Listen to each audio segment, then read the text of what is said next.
Assalamualaikum dan selamat sejahtera. Kami daripada kumpulan 9 akan membentangkan soalan yang bertajuk Dunia Falsafah Barat dipelopori oleh ramai tokoh falsafah yang terkenal. Nyatakan tokoh-tokoh falsafah Barat serta huraikan sumbangan mereka terhadap perkembangan ilmu falsafah.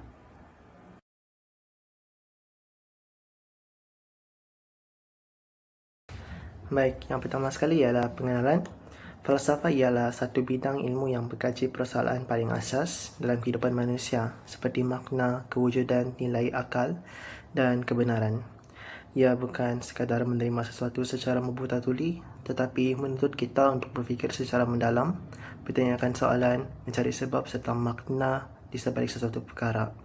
Dengan kata lain, falsafah melatih kita untuk tidak hanya menerima jawapan, tetapi mencari kefahaman yang sebenar. Perkataan falsafah juga berasal daripada Yunani, iaitu filosofia, yang bermaksud kepada cinta kepada kebijaksanaan. Ini menunjukkan bahawa falsafah bukan hanya tentang teori, tetapi satu usaha untuk mencari ilmu dan pemahaman yang lebih mendalam yang mengenai kehidupan dan dunia di sekeliling kita. Kepentingan falsafah kita boleh lihat daripada bagaimana ia menjadi asas kepada pelbagai cabang ilmu yang lain. Contohnya dalam bidang etika, falsafah membantu kita untuk memahami apa yang betul dan apa yang salah. Dalam politik, ia membimbing kita untuk membentuk pemerintahan yang adil. Manakala dalam sains pula, ia membentuk kaedah cara kita berfikir secara logik dan sistematik. Dalam kertas kerja dan pembentangan ini, kami akan membawa anda mengenali dengan lebih lanjut tentang apa itu falsafah dan bagaimana ia berkembang. Kami juga akan memperkenalkan beberapa tokoh besar dalam dunia falsafah barat seperti Immanuel Kant, John Stuart Mill, Plato, René Descartes, Max Weber, Aristotle dan John Dewey. Mereka ini telah memberikan sumbangan yang sangat besar dalam membentuk pemikiran dunia yang kita kenal pada hari ini. Harapan kami dengan memahami asas falsafah dan mengenali tokoh-tokohnya, kita semua akan lebih menghargai pentingnya pemikiran kritis, terbuka dan mendalam dalam menghadapi cabaran kehidupan moden.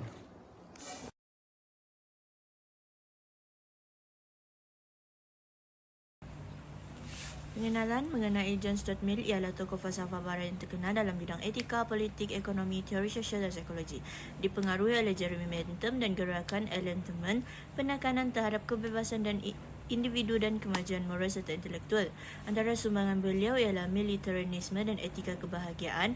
Karya beliau ialah Utilitarianism 1863, iaitu menambah nilai kualiti dalam kebahagiaan bukan sekadar kuantiti, membezakan antara kesenangan tinggi intelektual moral dan rendah fizikal, tindakan yang baik bersamaan dengan kebahagiaan berkualiti tinggi.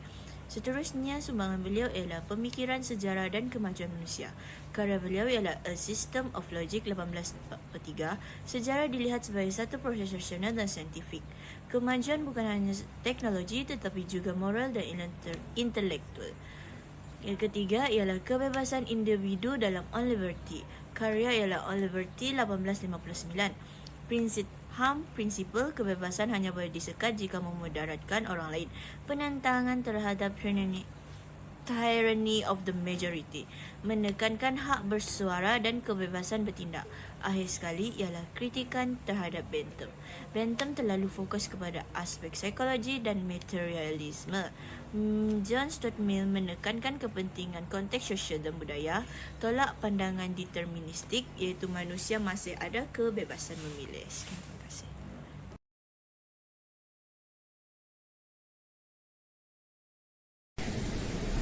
Salam sejahtera. Salah satu ahli falsafah barat yang memberikan sumbangan dalam perkembangan ilmu falsafah adalah Max Weber. Max Weber merupakan salah seorang ahli falsafah barat yang berasal dari Jerman. Beliau memberikan banyak sumbangan dalam ilmu falsafah. Salah satu adalah pendekatan Verstehen. Pendekatan Verstehen merupakan konsep di mana memahami makna di sebalik sesuatu tindakan sosial manusia. Konsep ini membolehkan penyelidik memahami perspektif dan pemikiran individu yang dikaji. Terusnya, Max Weber juga memperkenalkan objektiviti dalam ilmu sosial.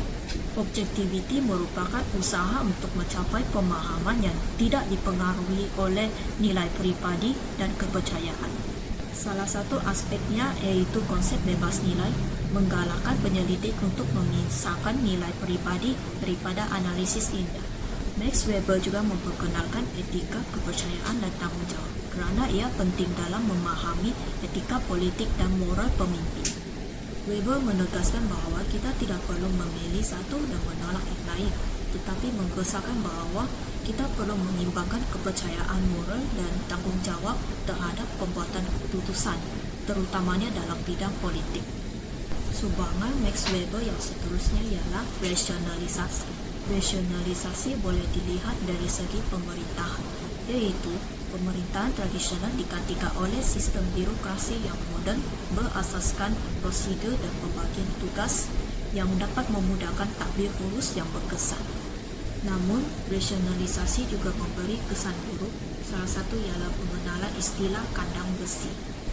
Kandang besi merupakan keadaan di mana individu terperangkap dalam sistem birokrasi moden yang menyebabkan kehilangan makna dan emosi. Okey, tokoh falsafah barat yang seterusnya merupakan John Dewey. Beliau merupakan pakar falsafah, ahli psikologi dan reformis pendidikan moden. Beliau digelar sebagai bapa pemodenan pendidikan. Beliau merupakan pelopor falsafah pragmatism yang fokus pada learning by doing. Beliau menghasilkan 700 lebih artikel ilmiah dan 42 buku. Salah satu sumbangan John Dewey ialah beliau merupakan pengasas pragmatism moden. Beliau mengatakan bahawa pengetahuan tidak boleh dianggap sebagai sesuatu yang mutlak, sebaliknya berkembang melalui pengalaman dan penyelidikan. Beliau menekankan kebenaran dinilai berdasarkan keberkesanan dalam situasi sebenar. Selain itu, beliau memainkan peranan penting sebagai pengasas pendidikan progresif dan dalam falsafah pendidikan. Beliau menekankan pendidikan haruslah berasaskan pengalaman pelajar, dan beliau menegaskan pembelajaran haruslah aktif dan berpusatkan penyelesaian masalah. Dan pelajar haruslah memberi penekanan pada interaksi sosial dan alam sekitar. Seterusnya, John Dewey juga mempunyai pengaruh besar melalui idenya tentang demokrasi sebagai cara hidup. Beliau melihat demokrasi lebih daripada sistem politik. Ia adalah gaya hidup yang menekankan komunikasi kerjasama dan tanggungjawab sosial. Dalam konteks ini, beliau cipta etika berdasarkan penilaian moral yang kontekstual dan reflektif. Akhir sekali, John Dewey menghubungkan falsafah dengan kaedah saintifik. Berdasarkan pendekatan penyelidikan reflektif, beliau melihat falsafah sebagai penyelidikan terhadap institusi dan nilai sosial. Itu sahaja daripada saya serahkan kepada pembentang seterusnya. Assalamualaikum dan salam sejahtera. Nama saya Siti Umayyah binti Abdul akan membentangkan mengenai sumbangan daripada tokoh falsafah iaitu Aristotle. Beliau dilahirkan pada tahun 384 sebelum Masihi di Stagira, Makedonia. Beliau merupakan seorang anak kepada doktor diraja iaitu Dr. Nicomachus. Menjadi seorang guru kepada Alexander the Great ke Athens, dan di sini beliau menubuhkan sekolahnya sendiri yang dinamakan Lyceum. Sumbangan pertama beliau ialah dalam bidang logik. Melalui karya agungnya iaitu Prioanalitik, beliau memperkenalkan konsep silogisme. Konsep ini mengklasifikasikan kepada 3 bentuk utama, iaitu berdasarkan kedudukan subjek dan predikat dalam premis-premisnya. Beliau menyusun silogisme ini dalam bentuk yang dikenali sebagai figura, yang membolehkan analisis sistematik terhadap pelbagai jenis hujah deduktif. Etika melalui karyanya iaitu Nicomachean Ethic, membincangkan tentang bagaimana cara manusia dapat mencapai kehidupan yang lebih baik dan bahagia. Tekan bahawa kebahagiaan bukanlah sekadar keseronokan fizikal atau kekayaan material. Namun, sebaliknya ia merupakan keadaan jiwa yang dicapai apabila seseorang hidup secara bermoral dan mengamalkan kebajikan. Dalam bidang politik seperti monarki, aristokrasi, dan demokrasi, permintaan yang terbaik ialah apabila kita menggabungkan unsur keadilan dan kestabilan serta membolehkan rakyat memainkan peranan aktif dalam urusan kenegaraan. dalam ilmu sains dan alam semula jadi, melainkan pelbagai pemerhatian ke atas alam semula jadi, khususnya dalam bidang biologi dan zoologi, mengklasifikasikan bahawa haiwan berdasarkan ciri-ciri, tingkah laku dan fizikalnya. Dengan itu, warisan pemikiran Aristotle berterusan sepanjang zaman, bukan sahaja kalangan pemikir Yunani tetapi juga dalam tamadun Islam dan Eropah. Itu sahaja daripada saya serahkan kepada pembentang seterusnya. Salam sejahtera, nama saya Rachel Alfred dengan nombor matriks BB24110495. Hari ini saya akan membentang salah satu daripada tokoh falsafah yaitu René Descartes dengan sumbangannya. René Descartes merupakan seorang ahli matematik, ahli sains, dan ahli falsafah Prancis yang telah dilahirkan pada 13 Mac tahun 1596. Beliau juga mempunyai ijazah sarjana muda dalam perundangan. Dan karya pertama beliau adalah Compendium of Music yang ditulis pada tahun 1618 dan diterbitkan pada tahun 1650. Pada 11 Februari tahun 1650, beliau telah meninggal dunia akibat radang paru-paru. Seterusnya, sumbangan René Descartes dalam ilmu falsafah. Yang pertama adalah analisis geometrik, di mana beliau bersama Pierre de Fermat telah menyelesaikan masalah matematik zaman Yunani klasik. Beliau juga telah memperkenalkan panjang unit dalam sistem koordinat Cartesian dan memperkenalkan notasi algebra sebagai contoh ekuasador.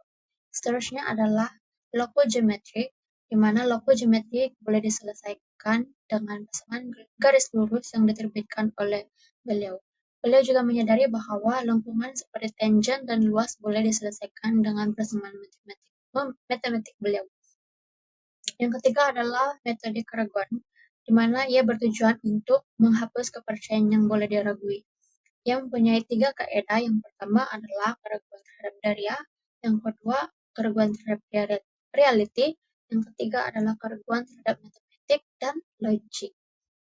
Beliau juga mengajukan kata cogito ergo sum, di mana bermaksud aku pikir maka ada. Yang terakhir adalah dualisme Cartesian, di mana pemisah antara minda dan tubuh dikenali sebagai dualisme. Beliau juga menyatakan bahwa minda merupakan entiti yang bukan berbentuk fisikal, dan beliau percaya bahwa dipengaruhi secara mental boleh menyebabkan peristiwa mental tertentu. Itu saja dari saya. Terima kasih. Assalamualaikum dan salam sejahtera. Nama saya Nur Hafiza binti Pikau, nombor matrik BB241100459. Hari ini saya akan berkongsi cerita tentang seorang tokoh falsafah terkemuka dari zaman Yunani kuno, iaitu Plato. Plato dilahirkan sekitar pada tahun 428 sebelum Masihi di Athens, Yunani. Beliau merupakan pelajar kepada Socrates dan guru kepada Aristoteles, sekaligus menjadi penghubung penting dalam sejarah falsafah barat. Plato berasal daripada keluarga bangsawan yang terlibat dalam politik. Sejak muda lagi, beliau sangat meminati puisi dan seni. Akan tetapi, minatnya berubah kepada falsafah selepas berguru dengan Socrates. Selepas kematian gurunya, beliau menembara dan kemudian menubuhkan Akademi Plato di Athens, iaitu institusi pendidikan falsafah pertama di dunia barat. Antara sumbangan besar Plato ialah teori bentuk, di mana beliau menyatakan dunia yang kita lihat hanyalah bayang-bayang daripada dunia idea yang lebih sempurna. Dalam bidang pendidikan, beliau percaya bahawa akal bukan deria adalah kunci kepada pengetahuan sebenar. Dalam bidang politik pula, melalui karya agung Republik, beliau mencadangkan pemerintahan oleh raja falsafah iaitu pemimpin yang bijaksana dan adil. Plato juga terkenal dengan alegori gua yang menggambarkan pencarian manusia terhadap kebenaran. Kesimpulannya, pemikiran dan karya Plato telah meletakkan asas kepada banyak aspek dalam falsafah pendidikan dan politik. Legasinya kekal memberi inspirasi dan dihormati hingga ke hari ini. Sekian, terima kasih. Itu saja daripada saya.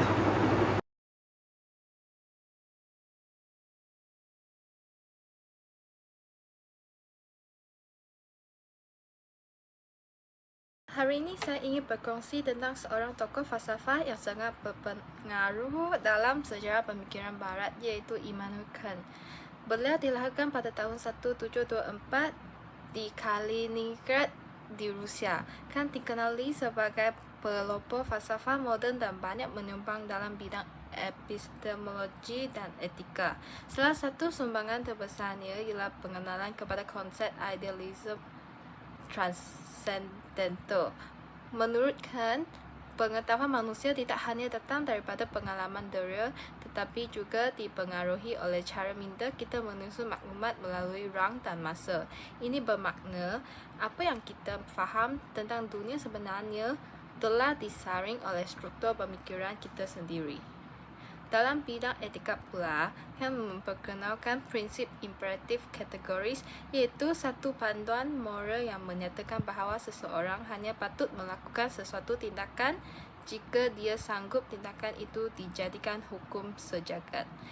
Ini bermaksud moral seseorang tidak boleh berdasarkan kepentingan peribadi semata-mata, tetapi harus adil dan boleh diterima oleh semua orang. Pemikiran Kant telah memberi kesan yang besar kepada falsafah moden dan masih dikaji serta digunakan hingga hari ini. Beliau menekankan pentingnya kebebasan, akal dan tanggungjawab moral dalam kehidupan manusia. Kesimpulannya, Immanuel Kant bukan sahaja menyumbang teori yang mendalam, tetapi juga memberikan asas penting dalam memahami etika dan pengetahuan. Beliau membentuk cara kita berfikir tentang dunia dan tanggungjawab kita sebagai manusia yang berakal. Sekian, terima kasih. Baik, sekarang kita akan teruskan lagi kepada kesimpulan pembentangan.